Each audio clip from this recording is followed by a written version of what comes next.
Hey y'all, Leela here with Miss Kiss Creations. Let me show you how I do my dirty pour wood grain tumblers. I start out with a prep tumbler and I'm placing the bigger tumbler in a smaller tumbler to have my catch room or space for my paints that I drip down the tumbler.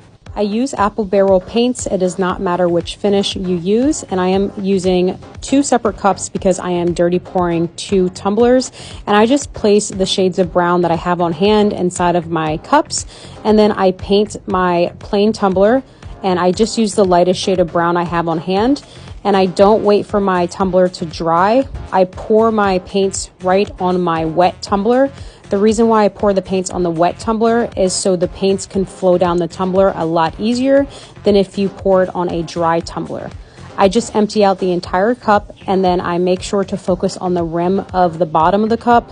And then I take a popsicle stick and then I take the excess that's pooling on the top and I pour that and I let that drip on the sides. And now I'm moving on to my second tumbler, again painting that tumbler, and I'm applying those paints while that paint is still wet. I am making sure that I'm applying this wet paint around the entire tumbler, and here is a different angle, and I'm making sure to empty the entire cup, and I'm trying not to have these colors mix as much. This is what creates that wood grain or that dirty pour effect.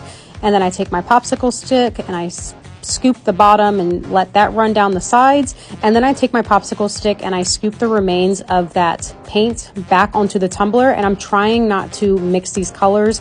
You want to keep those colors separated. That's what creates that wood grain and that dirty pour effect on your tumbler. And then you can always take your popsicle stick and fill in those blank spaces that paint didn't run down on. Just make sure your tumbler is completely filled up with that dirty pour paint. I let these tumblers dry overnight, about 5 to 6 hours, until the paint is completely dried before moving on to epoxying my tumblers.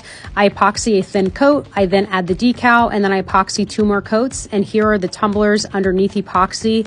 That paint really does pop. I hope this video helped y'all, and don't forget to follow my TikTok. Thanks for watching. Okay, bye!